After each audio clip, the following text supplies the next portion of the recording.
5 News at 12:30 starts now. Well, thank you for joining us for your 5 News at 12:30 here on 5 News Plus. I'm Morgan Wrigley. In just minutes, we're hearing from the University of Arkansas head football coach Ryan Silverfield about recruitment, including the newest transfers. Let's go ahead and head to the Broyles Center now. This is where Ryan Silverfield and the other coaches are addressing the media.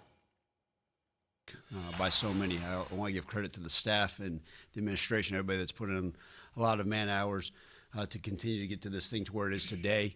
A lot more work to be done. The people of Northwest Arkansas have been amazing. The fans throughout the state have been supportive. It's been a lot of fun, but we know every single day there's work to be done. The players have been great. It's been a lot of fun to be able to spend some time with them and continue to work. And excited as we continue to get closer and closer to spring ball to see what kind of football program and team we're building every single day. But it's been exciting, and we know exciting days ahead. So. Yeah, Coach, good to have you back in here.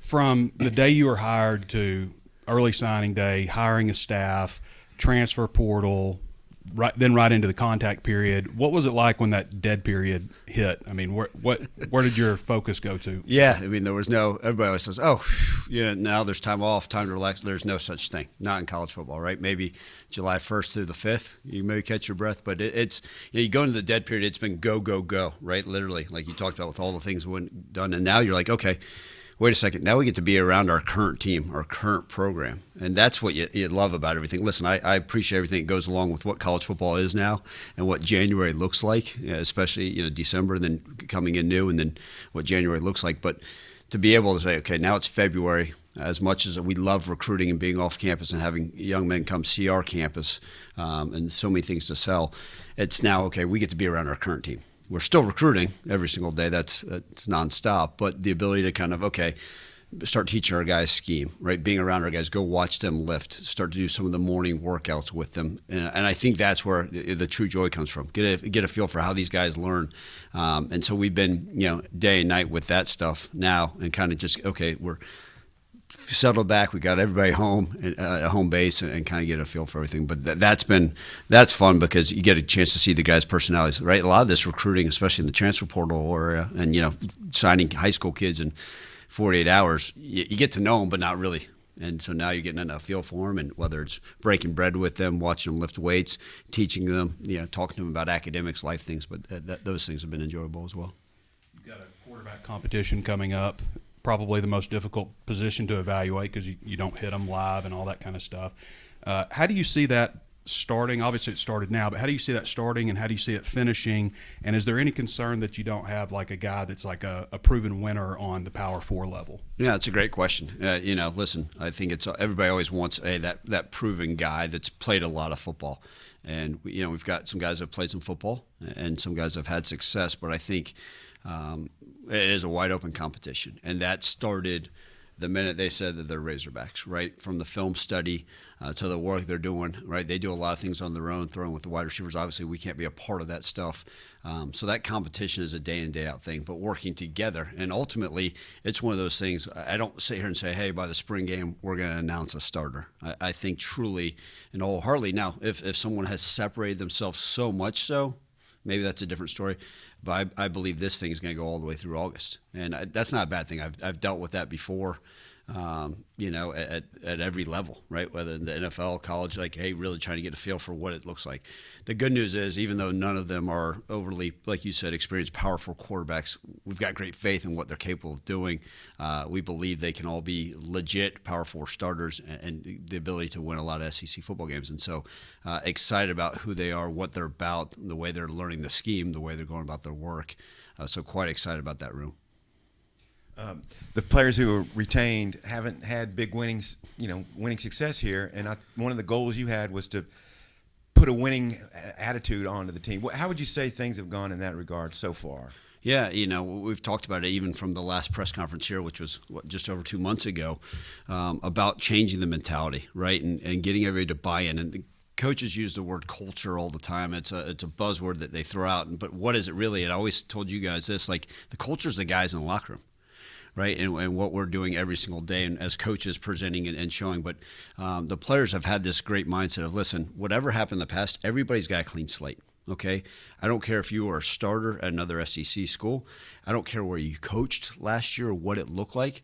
I don't care if you were a scout team walk-on. Everybody's coming here with a clean slate, and it's time to start over. And now we're going to show you guys this is what it looks like to win. This is what it looks like to compete.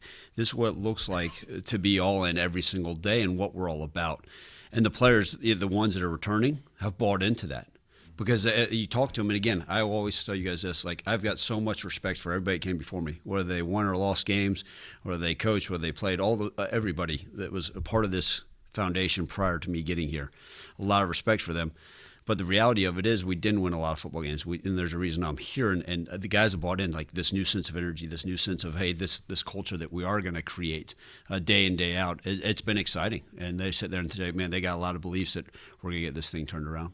The numbers for Arkansas on the defensive front and secondary maybe were low and maybe not SEC quality. What do you think of the personnel you now have, defensive line, defensive front, and then in the secondary? Sure. I mean, the majority of the carving out was from the defensive side, right? If you look at especially returning players, we returned one defensive back from Arkansas from last year. And you could say, was that by reason? Was that, listen, I think a lot of it is the one-on-one conversations with the players, right, that were thinking about returning.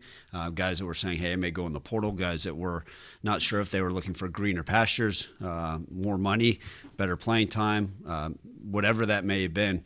It just naturally didn't work out for them to come back. And so, we returned one guy in the secondary, but I think we've added some really good quality pieces. And you can sit there and say, well, this guy wasn't All-American here. I think we've got quality depth throughout the entire defense. And, we returned a guy like Quincy Rhodes Jr., who announced right in the press conference he's coming back, and obviously he's a key piece.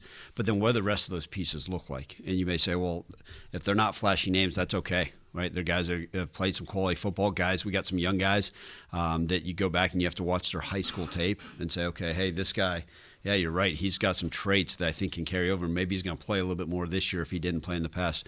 But I think on all three levels of the defense, like you just talked about, a lot of new faces. But we're excited. You get to see them run around right now and work out and how they learn. But what's it really going to look like when the pads come on? I think especially for defense, especially the defensive line, you get to see what we really have. Coach kind of touched on it there, but your defensive tackles are guys that maybe haven't played a whole lot in college, but they're several years in. Kind of what was the strategy behind, targeting? Is that what you wanted to do going into it, or kind of what went into that strategy? Yeah, I think when the portal opens up, it's cool. Yeah, maybe you have your eyes set on a certain number of guys, but I think ultimately find the right fit for us as well. And there's no right answer. You can sit there and say, hey, we want 6'4", 295-pound plus guys that have started 20 games plus in Power 4. Well, good luck. So does everybody else in the country, right? And so there's always competition for those guys that have had that. But I think we got that unique blend. I really did. I think, sometimes people say, well, you bring in a transfer that didn't play as a true freshman because he's a transfer. Does that mean he has to start next year? That's not necessarily the case. Sometimes those transfers are developmental guys as well. But I think we have some guys that can get in the mix. I also believe we have a rotation of guys. What I don't want to do is get into November and say, man, the cupboard's bare. We don't have the depth. And I've been a part of that where you sit there and say, man, we're beat up at the D-line. We have to play this guy because. Well, hopefully we have guys that at least we feel like have played enough college football or years of experience in college that you can trust them go in there. You don't want to play a bunch of true freshmen, but if some of those guys are ready, then so be it as well. And sticking with the defensive line, obviously Coach Hobby left last week. What's the plan? Do you want to find a replacement for him? Could you elevate somebody that's already on staff? Kind of what's the plan there? Yeah, listen, I wish Coach Hobby the absolute best. But, if you look at the way we designed this thing, and I did this purposely, and someone was mentioned on this, down the road, really we hired 2 offensive line coaches.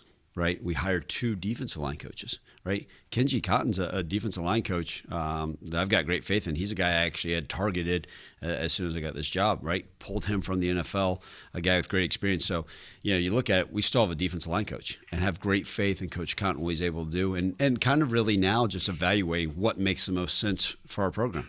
It's kind of unique. I got a 2-month window into seeing, okay, where are some things that we may need more help, or do we feel really comfortable with that position? Maybe is it the jack position? Is it other areas of need that we may need, or we may say, hey, we're very comfortable with where we're at.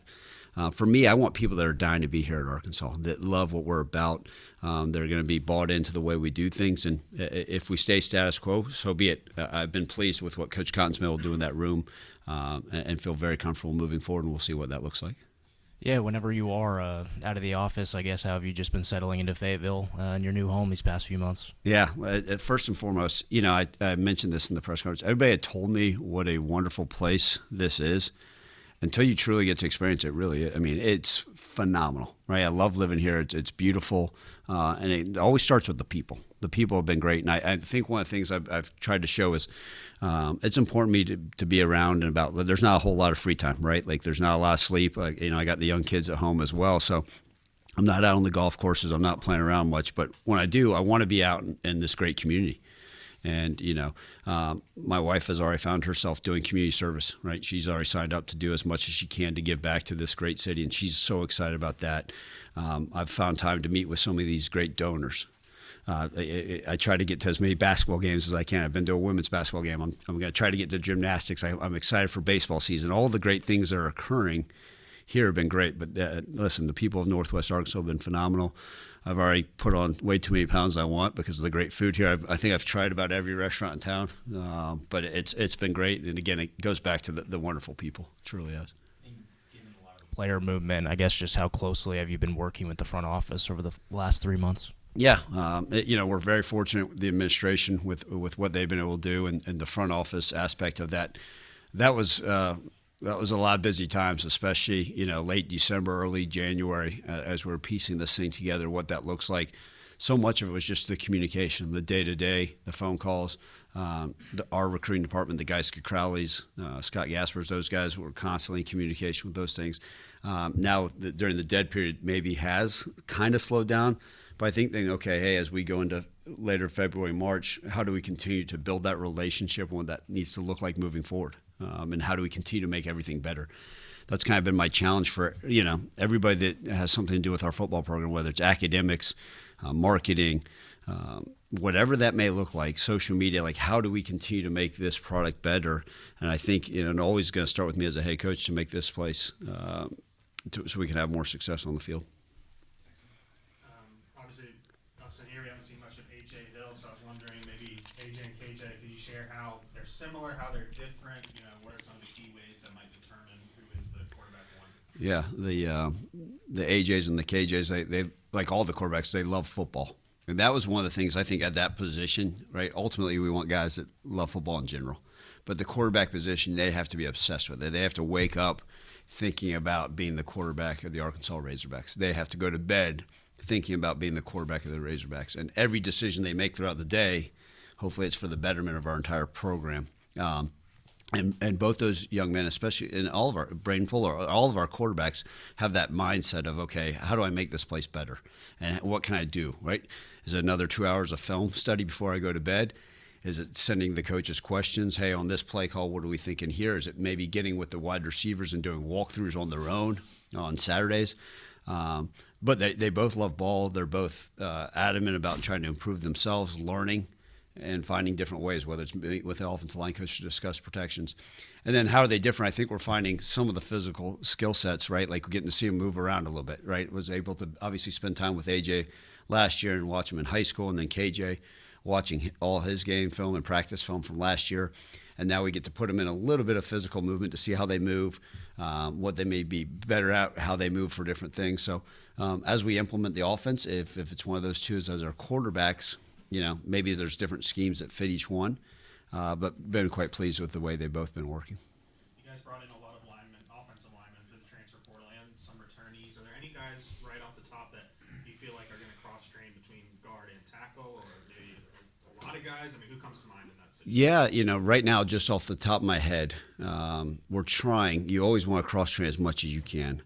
But given, really a month of teaching so far, if even that, you got to be careful. It's teaching the guy that's just now learning the offense at tackle, learning it at guard. I think so much of that what's going to end up happening is, okay, they'll get through, let's say, the first 5 installs before we go into spring practice. Then during spring practice, they've heard the first 5 installs now for the second time. And so then you may say, Ryan, what's that going to look like? What does that even mean? So then maybe spring practice 8, we take that tackle and say, hey, let's get some guard work. We take that guard, let's get some center work. We take that guard and maybe get some tackle work. The more those guys can position flexibility, that helps us. But what you don't want to do is cripple them. Hey, I've just learned this position at tackle. Now all of a sudden I got to move inside, and it's a totally different call. It's a totally different scheme. So mentally, we're trying to ease them into it and then see what they're capable of doing as we move forward. Last one, just your initial thoughts on this new calendar, like the portal moving, the lack of a spring portal. How do you think, a new calendar kind of went this year? Well, I'm sure by the end of this press conference, the NCAA will change the rules and we'll have another calendar. I think the portal may actually open up tomorrow or something, so we got to be ready for that. It is unique, right? We had SEC head coaches meetings last week, and the one thing we said is, like, can we just have the back-to-back the same calendars? And people say, well, is that for the better? We don't know. Literally, right, this is going to year, 7 of me being a head coach. We've never had the exact same calendar. And so people say, well, what did you think about? Well, we haven't had a chance to get for 365 days in a row that are the same. So our hope is that maybe it just stays like this, and then we can go back and say, okay, what are the advantages? People forget about, what about the academic calendar? We haven't even seen the repercussions of what that looks like, right? What does it look like with spring? We all have all of these ideas, right? We could talk for hours upon hours about, hey, how would you change this and how would you change that? But I do think it's nice to kind of, okay, here's our team, right? And as far as we know, right, the additions we're bringing in this summer, and then that's it. So there's not having to worry, right? That when that spring portal window goes, you always worry about who's going to leave, we can maybe just focus on the betterment of our entire program. Coach, the first day first full day, I guess, you split those 4 kids in Arkansas, and that really kind of got everyone's attention. Can you share what you can about that? I don't know if there's some stuff you don't want to talk about that. But. No problem. Yeah, I think it's important. Let's talk about just in generalities of Arkansas recruiting. So we signed 19 kids, all right, high school kids. 10 of them are from the state of Arkansas. Let me say that again. 10 of the 19 are from the state of Arkansas. So, I think that proves a point that how important this state is to us and what we're trying to get accomplished here. And I spoke at the High School Coach Association, the Arkansas High School Coach Association, a couple weeks ago, and I shared that stat with them, and a lot of them like, oh, we had no idea. Because they all want their kids recruited. They all think, and I said, I don't even know on paper if the recruiting sites would even say there was 10 Division I kids in the state. But that's how important it is to us. We even tried to get some kids, in the portal that are from here, and they never even made the visit here. So I encouraged them. I said, let's keep the kids in state here. If they're thinking about transferring, let's bring them back home if it makes sense for both parties, if it's ultimately the right fit. But those kids that had flipped and decided to stay here and be Razorbacks and play for the in-state team, a lot of those were previous relationships. Some of these kids, I know Quincy Rhodes, that the school put out a thing about our relationship, and it showed a picture of us from, 6 years ago. I had no facial hair, and Quincy weighed about 200 pounds. But those relationships, right, sometimes those are important because those are kids that you believe in, they know you, and they say, man, you haven't changed. You're still that same dude that preaches the same thing, that teaches the kids and tries to play winning football. And the TJ Hodges I remember going to see him at school, and he wasn't even there. And then I end up running into him at another camp and just saying, hey, don't ever forget about me, and some of these other kids. So I think those relationships, the Danny Beals, right, Kennedy, who was on our campus and said, Coach, I'm really not interested in playing for you at my previous spot. And just keeping those relationships alive, because you never know. Because back then, maybe they would transfer back to Memphis. But I think just being transparent with these kids and showing them what we're all about and kind of building those relationships has allowed us, and that hopefully that will continue to allow us to keep some of these great kids in state. Another kid from Arkansas, kind of different direction, but Terrence Roberson came from OPU, from Warren. Everybody thinks of wide receivers down at Warren, but Terrence is a big offensive lineman. I know you haven't practiced, but what have you seen from him, and what's your expectations kind of for him? First off, Warren has been a great pipeline. We're going to continue to bring those guys. In fact, I got to run into old Jarius Wright. People forget I was with him with the Vikings, so it's kind of cool to run into him. He's gotten into the coaching profession. I'm trying to tell him not to get too far down that rabbit hole of coaching, but what it can lead to. But speaking of that, Terrence has been great. I think he's a guy that came in and came from a program that had some success, but just teaching him, hey, this is what it looks like to work at a Division I level. This is what it looks like to work at the SEC level, and we're going to even work even harder here at Arkansas. And so Terrence has been great. He's took the bull by the horns and has had a great approach to it. We know how athletic he is. We know he's very raw. on some things. And listen, the previous stop did a great job with him, but it's our job to refine some of that stuff, to get his body right in the weight room, to understand what it's going to look like to work the way we work. But he's been great. He's had the right attitude, and we're excited he's here. Sorry, I got one last question. Just real quick. Do you foresee signing anyone else in the 26 class for high school? Yeah, I think as far as that goes, you can never say never. I believe we're probably done there. We may add some walk-ons. I think, the NCAA still has the rules of, the 105, and then what do DSAs look like, and we got to continue to look at the number, what that looks like as we massage the roster. But I don't foresee any other signings at this point right now, but obviously things can change. Ryan, there's some social media, the team aspect here of off-season workouts. What's the thought behind that, or the captains, and how it's all divvied up, what you're looking for there? Yeah, it's something we kind of bought with us that I implemented a couple of years ago, and it was really once the transfer portal came out, and we've kind of deemed it our own thing here. We've called it War on the Hill, and it's kind of what we did, and it's got different aspects of it. But the morning workout session that you guys are seeing all the social media blurb on it, we call it Tour of Duty, okay? And what we did is we took really 8 players. I kind of just chose 8 guys that have shown some leadership, guys that maybe mostly guys that are returning, guys that we thought had some leadership qualities, and we chose them and put 2 per team, okay? And we call them captains of the team. And I said, all right, choose your names. So like one team came up with the Hog Warriors. Cool, that's your name. So we came up with a cool logo for them, and they got their own. They think it's the neatest thing in the world, right? Another one's the Hog Team 6. Another's whatever. They all got their own unique names, right? Watch Greatness is another team name. And so the captains came up with their name. Then what I did was I separated our coaching staff. So I took a offensive line coach and a defensive back coach. I said, you guys have Hog Team 6. I got a running back coach and a linebacker coach. I said, you guys got Watch Greatness as your team. So I mixed the coaches up. Okay, so then what we did is then we had a draft, true NFL draft, old school snake draft where, team 1 picks, all right, and then the 6th team picks, and that 6th team that picks then picks the 7th, and they got to draft their own players. We had it where the players were in the lounge. We did the team room. It was a great event. And it told me one thing. You also got to see what the players thought of each other, right? Just in the short time of workouts, leadership, all those things. So then they all drafted their teams, and each team says roughly 16 players, right? Some coaches here or there. So now they got their team. Well, Ryan, what the hell does that mean? So then in these morning workouts, okay, we had one this morning, they compete versus each other. And so now they're doing these morning conditioning drills, but everything is a competition. It's me versus that guy on the other team. And we're constantly doing things, whether we're flipping tires, racing through cones, doing all those different things.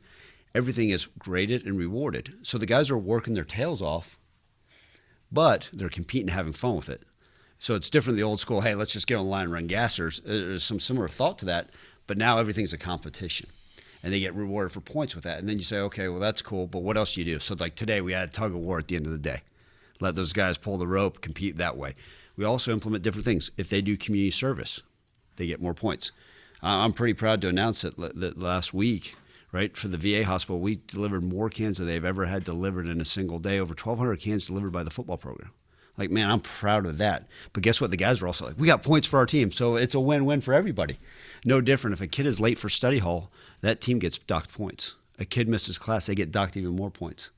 We found a kid that parked in the wrong parking spot. I showed it to the whole team. I said, this team's going to lose 15 points. So we're not putting up with that stuff. A guy misses a meal. Right? So now all of a sudden you've created this camaraderie for the freshman defensive back now is hanging out with the senior offensive lineman that's from Little Rock, and they're spending all this time together. And, hey, make sure you're going to class. Yeah, hey, let's go to this community service. Hey, let's go have lunch together. Now you're building that bond because we have so many new faces. You got coaches learning each other. Oh, and by the way, they're working their tails off for the betterment of our program. It's been so much fun because we're going to continue to do this thing throughout spring, and we tie it in with other drills. And everybody says, cool, what's the reward? Man, they just love to compete. And so that's what's so enjoyable is kind of watching that as we work. So that's kind of what you guys are seeing on social media, this War on the Hill time with what we're calling this current part of tour duty. Anything or anyone that stands out? Man, it's amazing how much like the racing through the drills is how competitive. And when I say in general, like how much they want to win and how much they want to have success. And you get to see the different movement things, and you get to see the guys get on each other about body language. Hey, man, get your hands off your hips. We don't want to get docked. So that's the whole thing. I don't say one individual is sticking out, but what you did get to see is, day one, there's some disciplined guys, right? Guys that weren't seeing the key of the ball to get off and were jumping off sides. You were seeing guys not learning how to finish. Like, oh, there's the line. I got to finish. They were finishing at the line instead of through it.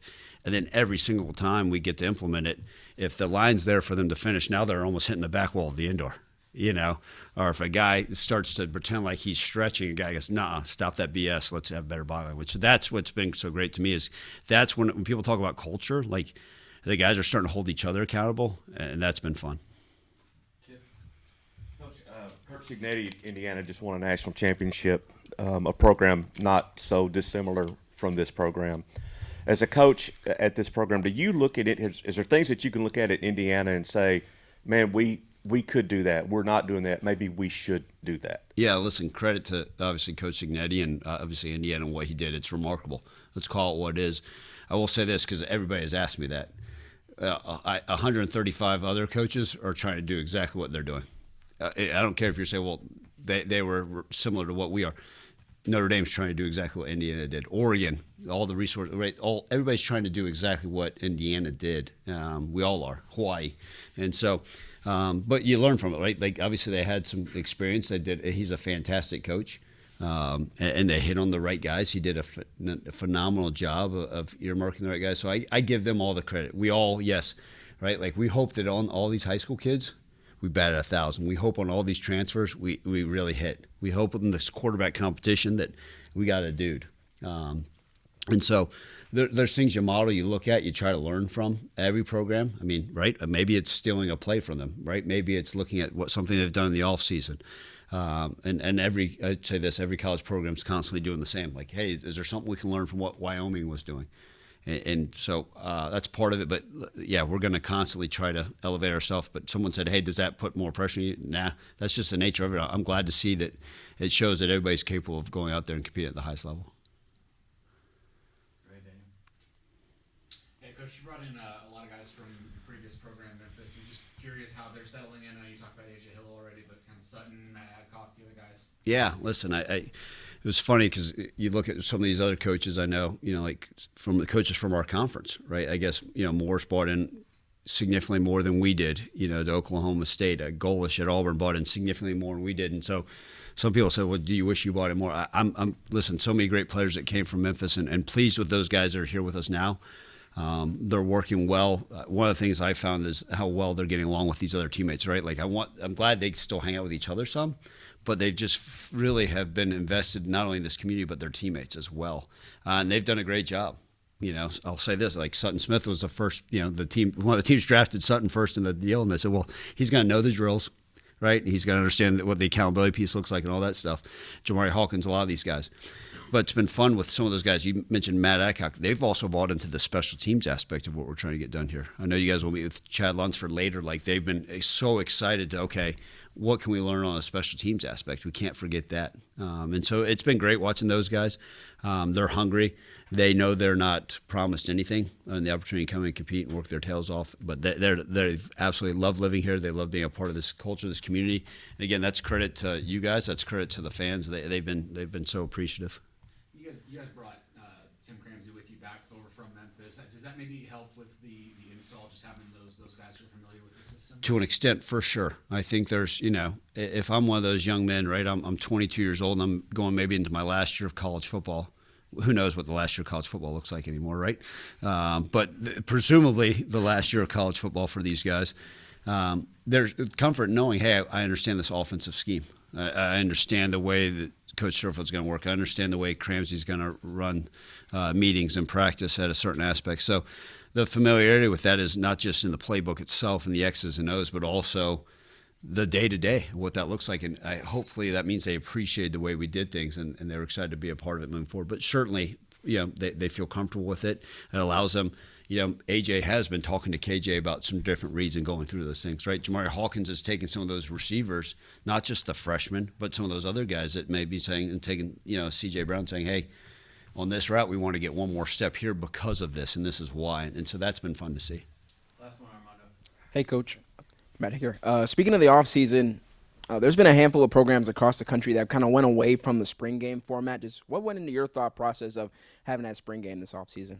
First and foremost, it's another opportunity for us to go out. We're going to do a scrimmage anyways, so let's do it and put together in a good format. And secondly, I think we owe it to the fans. I think it's a great opportunity to showcase our fans what we have, what we're all about, to open it up to the public so they get a feel for it.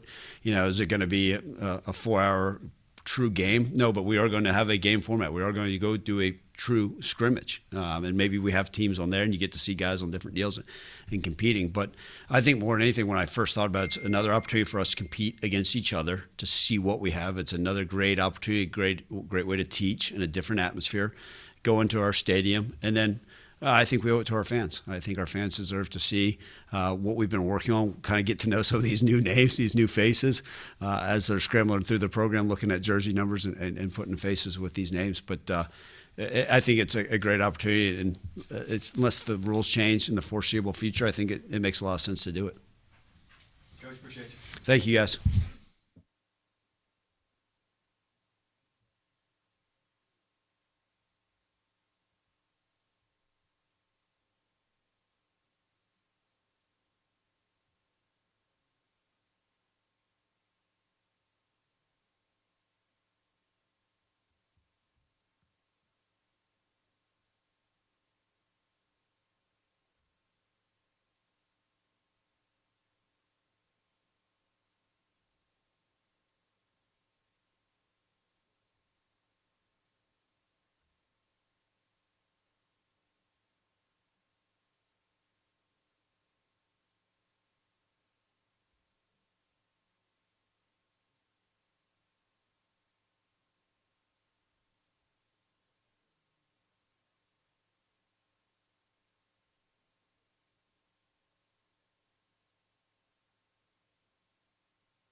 That's why they fired him. Just pay the man and move on. That's what they got him hard. They in trouble, buddy.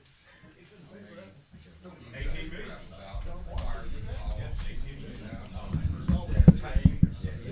One, two, 1, 2. That's good.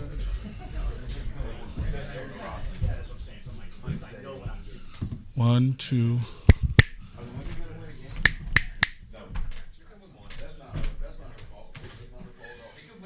They can win senior day. Everybody can dance around all they want, but like they don't know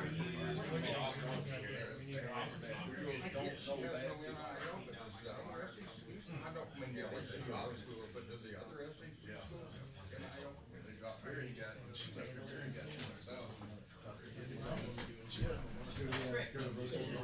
I get that's not a priority. I just wonder like Ole Miss, Mississippi State. I mean, if you need to do some work, you can find this out, but They're trying to if you fight, ever get to if the they don't situation do where something with you're based off, they will lose her or somebody. She's got, I can tell she's got the best outfield in softball. At least compared to. She's got the best outfield. She's always. Yeah. They had $0 You hit They someone. do when I let off relationships, you know, I know That's us.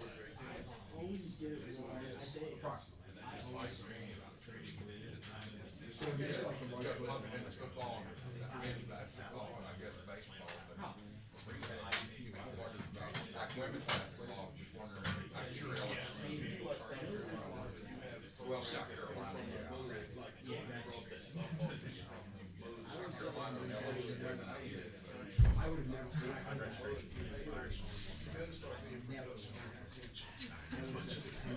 It's like I'm always a year behind. Oh, you guys. You're selling it ad lib today. It's like,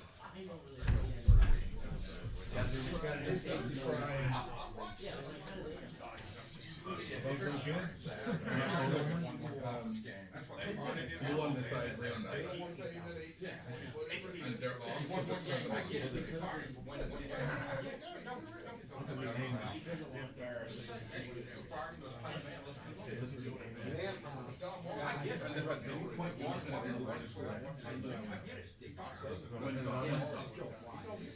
But I just changed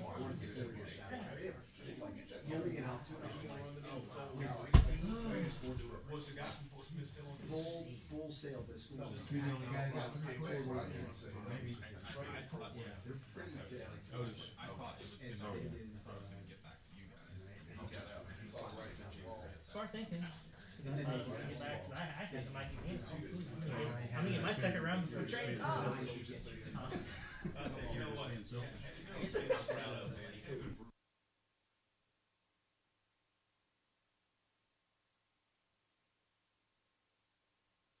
Two, 1, 2.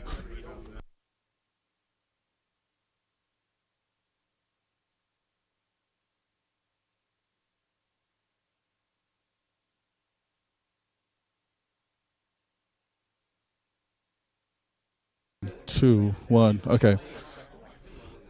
We are good on both.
Yeah, Tim, I'm Tom Murphy. Tom, good to meet you. Yeah, ADG. Tom. What's your first name? What's his middle name? Andrew, good to meet you. Hey, Chad Lunsford.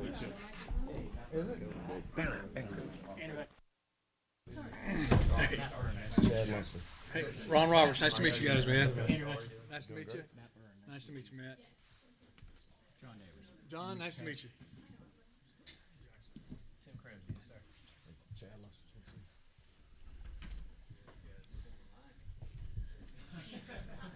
I thought they were supposed to. I thought you said they were going to have donuts for us. Yeah, that's a question for Coach Roberts. Yeah. Not deep philosophical, but overarching defensive principles that you come with, and just meshing with the way Ryan wants to do things. How that's gone so far. Yeah, we're going to be multiple. I mean, we're going to be odd, 4 down. We'll be multiple one just because you got to be able every year trying to figure out who our guys are and what roles and what they do best. So I think you have to be multiple to be adapt to your personnel on year-to-year basis, and then obviously what you're seeing nowadays in college football and the variety of things you're getting. So we'll be multiple. We'll be pressure-oriented. The number one thing, the first thing is going to be the being technically sound and make sure we run to the football. And specifically your relationship with Ryan. Apparently he's tried to hire you before and now coming together with him. Yeah. I think when he first got to Memphis, I was at Louisiana at the time, and we met up there, and he offered me a job. I wanted to take it, and just didn't work out. I had a buyout, and they couldn't pay it. So cut to the BS, huh? Here we go. Yeah. How about they couldn't pay it? Okay, no. So yeah. So Just overarching offensive philosophy and how you want your quarterbacks to operate within that. Our offensive philosophy is we're going to be, I like to use some terms, patiently aggressive. We're going to be patient and we're going to be efficiently explosive.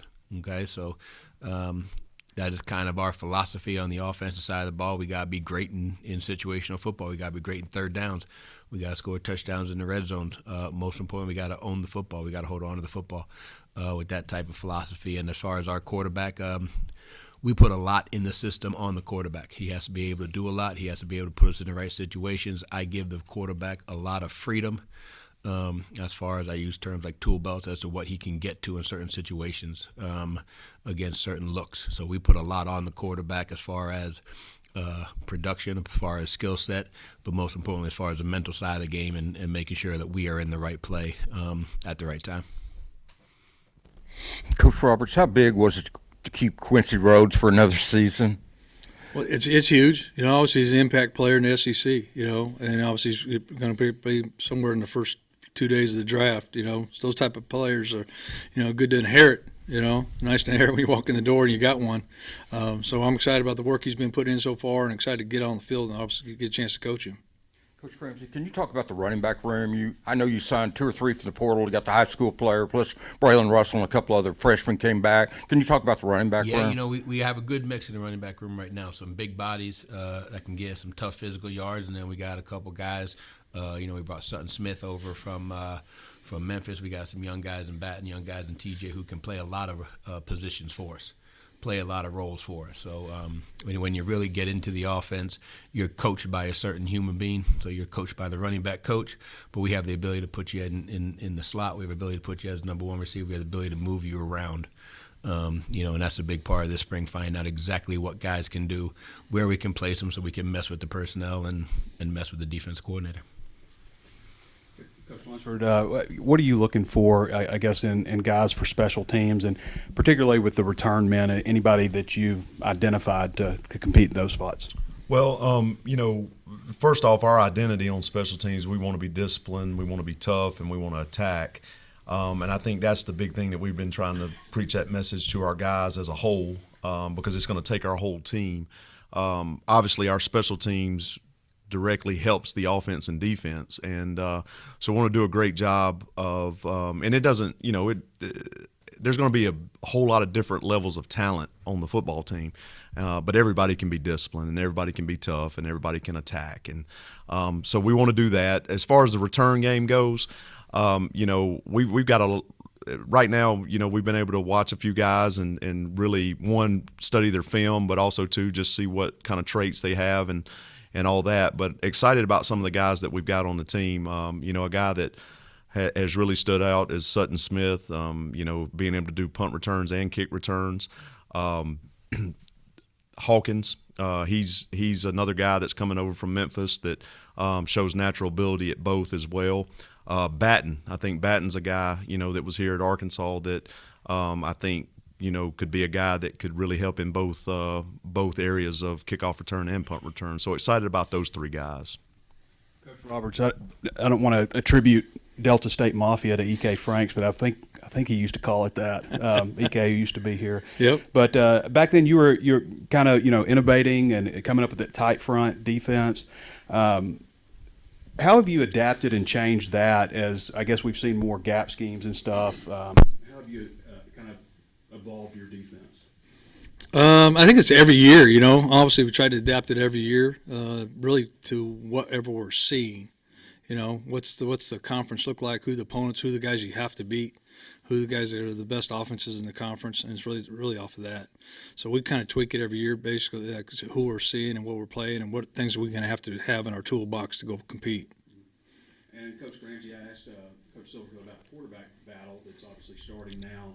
How do you see that going, that competition, and the end result of getting where you want to be with the QB1? Yeah, a quarterback competition, quarterback controversy, whatever you want to call it, is an all-day, every-day evaluation of who those guys are.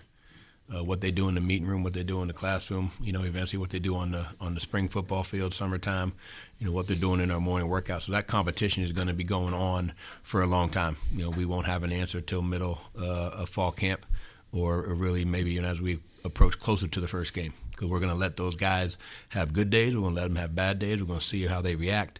We're going to see how they react to certain situations and scrimmages. We'll see if Coach wants to take a jersey off and let them play real football. We'll see how Coach feels about that, because that's when you really find out who your guy is. And we got to know who our guy is prior to going into week one. But don't quote me on that. That's Coach's decision. I was gonna say, all right, that's Coach's decision.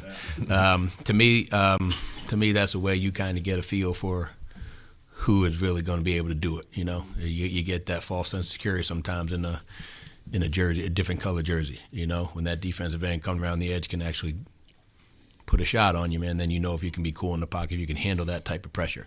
So that competition is nonstop all day, every day. What they do in the morning, what they do in the meetings that we meet with them, how that goes. It's been great so far. It's a friendly but competitive situation in that room. They're talking to each other, helping each other out. They're communicating with each other. They push each other. So that's kind of what it is. In the end goal is we got to win. Bottom line. So the best guy in that room is going to play. The guy who gives us the best opportunities, the guy who's going to play, and that decision is going to be made over a lot of spring, summer, and fall camp practices. Ron, Jamonte Waller's a guy that haven't seen the field a whole lot at Auburn, dealt with some injuries, but it seems like he fits your scheme really well. What do you like about him, and what have you seen out of him? Some of those winter workouts. Yeah, obviously in the winter workouts, he's done a tremendous effort doing that. He showed some leadership skills, obviously going through the off-season program. I go back, obviously he hadn't played a whole lot, so we go back to the days when we recruited him out of high school, and he was a very active, edge player. Had a knack for rushing the quarterback, played with tremendous motor and things, and we've talked also about, that's what we got to get back to. We need to see that on the field. And for Tim, you brought, several of your offensive players from Memphis over. Does that help with the kind of offensive install and that sort of thing? I mean, yeah, it does a little bit. You have a couple guys who already know the system, who already knows what the words are in the system.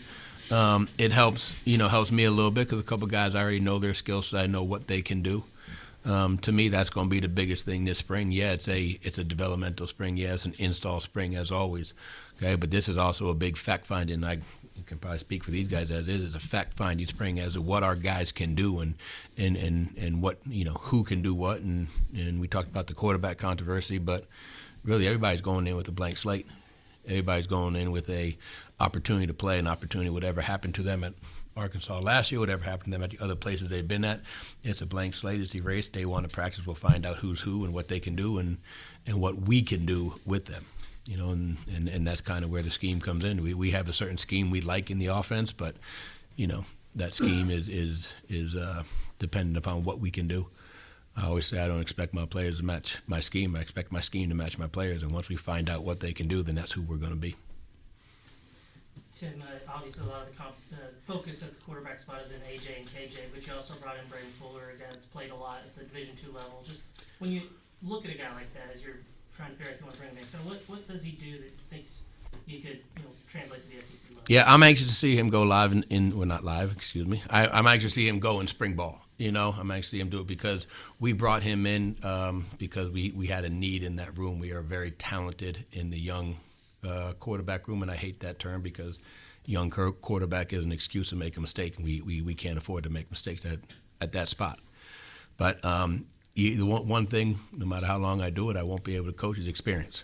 And Braden has played a lot of football. I don't care if it's Division II, if it's Division FCS, or what it is. He's played a lot of football at the quarterback position, in college. And to me, that's something in that room we did not have. So that's what we were looking for. So he's going to come in. He's going to be able to join the battle and see what he can do early.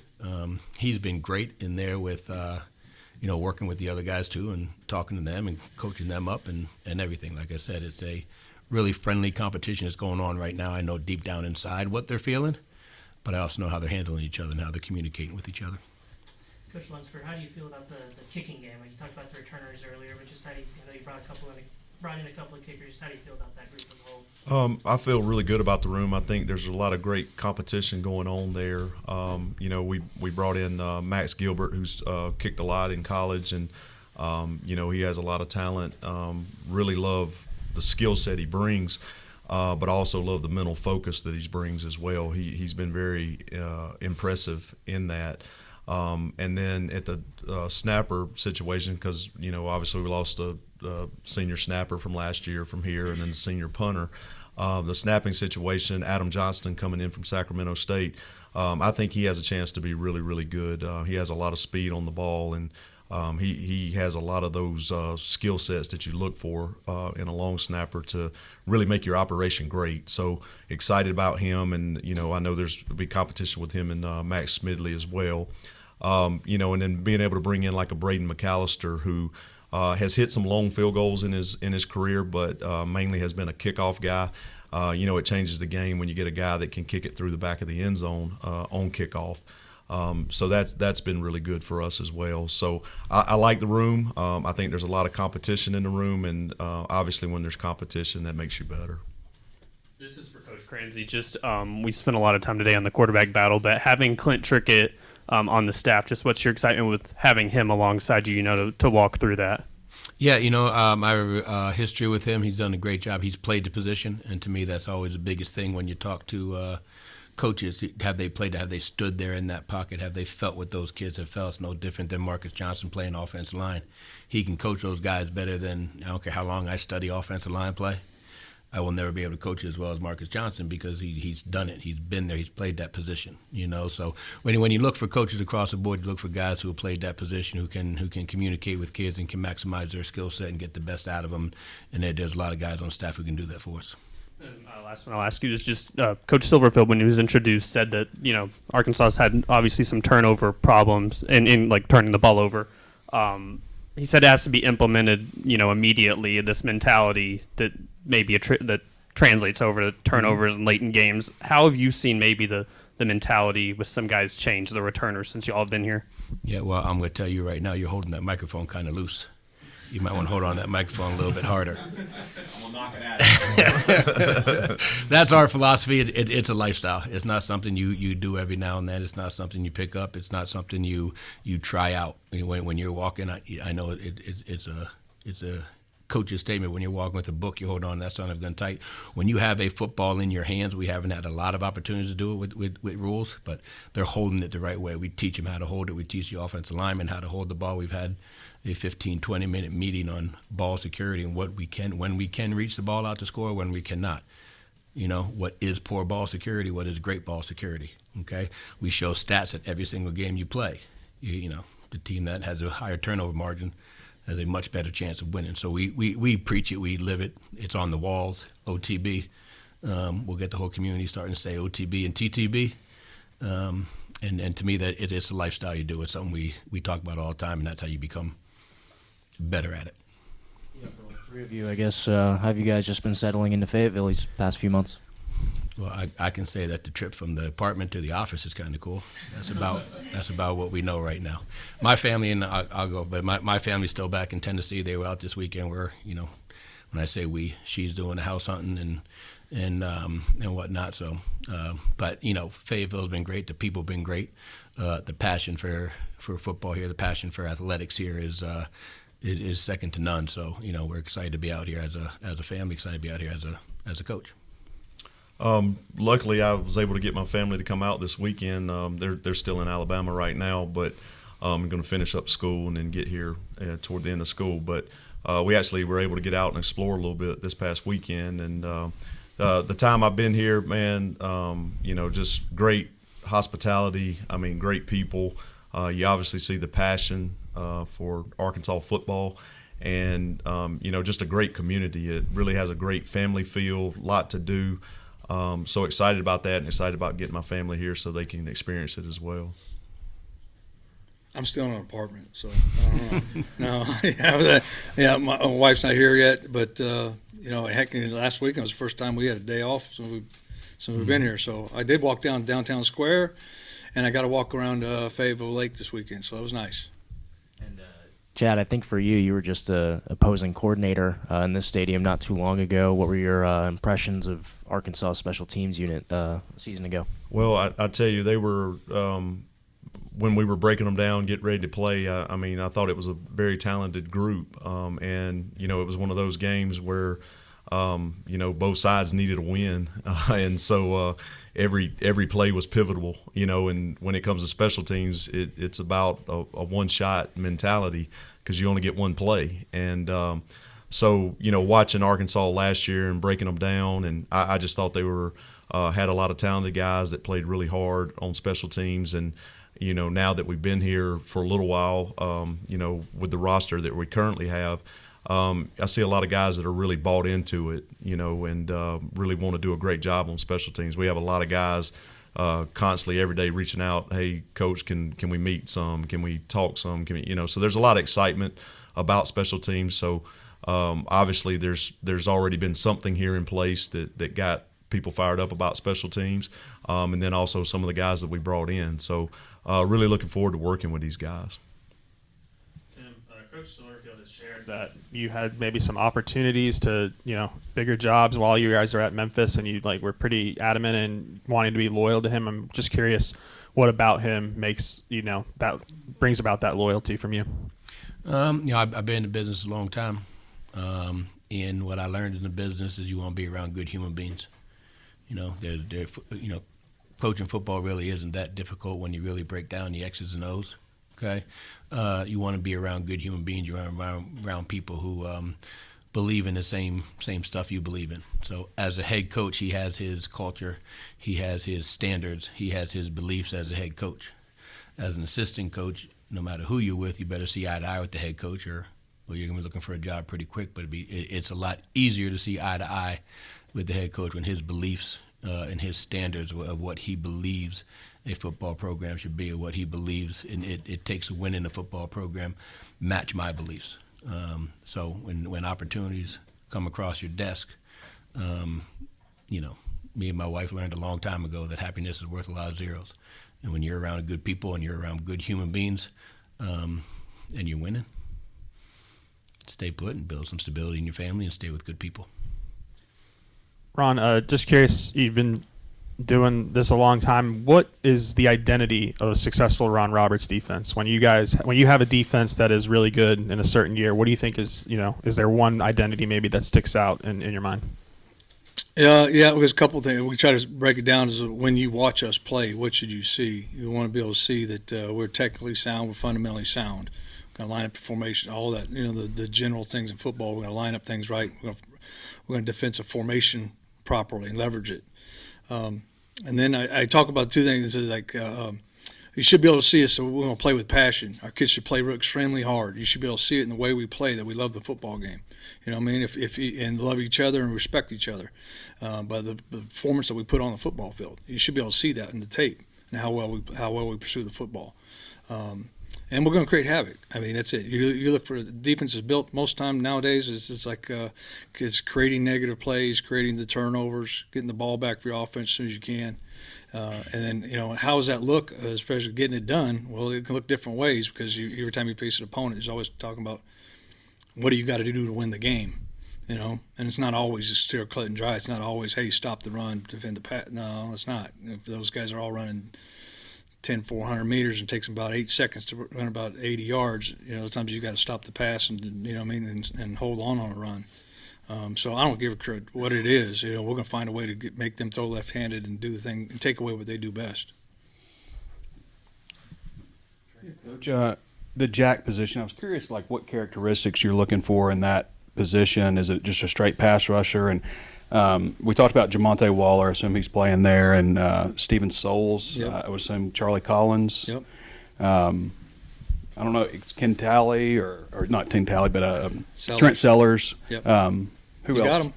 Is that everybody? Yeah, and Witten's there. Mm. Okay. First, you want the dynamic pass rusher. That's what you're looking for. I want a dynamic guy.